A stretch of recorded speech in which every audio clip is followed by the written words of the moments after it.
ইফতারে আলু টিকিয়া বানিয়ে সবাইকে চমকিয়ে দিতে পারেন। এই টিকিয়া একবার খাওয়ার পর দেখবেন যে রোজ বানিয়ে দিতে বলবে, ঠিক এমন। ইদানিং কিছু কিছু কমেন্ট দেখে চোখ যেন কপালে উঠে যায়।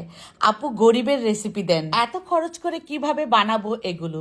এখন আমি এটাই বলবো যে আমি কিন্তু ঝামেলা মুক্ত মশলা ছাড়া, মানে আমাদের কিচেনে যেসব মশলা থাকে সেই ধরনের মশলা দিয়েই আমি সব ধরনের রান্না করি। এই সেই মশলা দিয়ে রান্না করি না, কারণ আপনারা যদি আবার মশলার ভয়ে এই রেসিপিটা না করে খান, সেজন্য সহজভাবেই করার চেষ্টা করি এবং মজাদার খাবারগুলোই তৈরি করি। আজকের এই রেসিপিটা আশা করি সবাই বানাতে পারবেন, গরিব বড়লোক কোনো কথা নেই, সবার জন্যই আজকের এই মজার রেসিপি। সেদ্ধ করা 2টা আলুকে আমি ম্যাশ করে নিলাম, এর মধ্যে 2টা সেদ্ধ ডিম গ্রেট করে দিয়ে দিচ্ছি।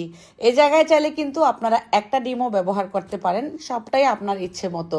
আবার চাইলে কিন্তু এই জায়গায় আপনারা চিকেনের বুকের পিসটাকে সেদ্ধ করেও দিতে পারেন। মোট কথা হলো আপনার যেটা ভালো লাগে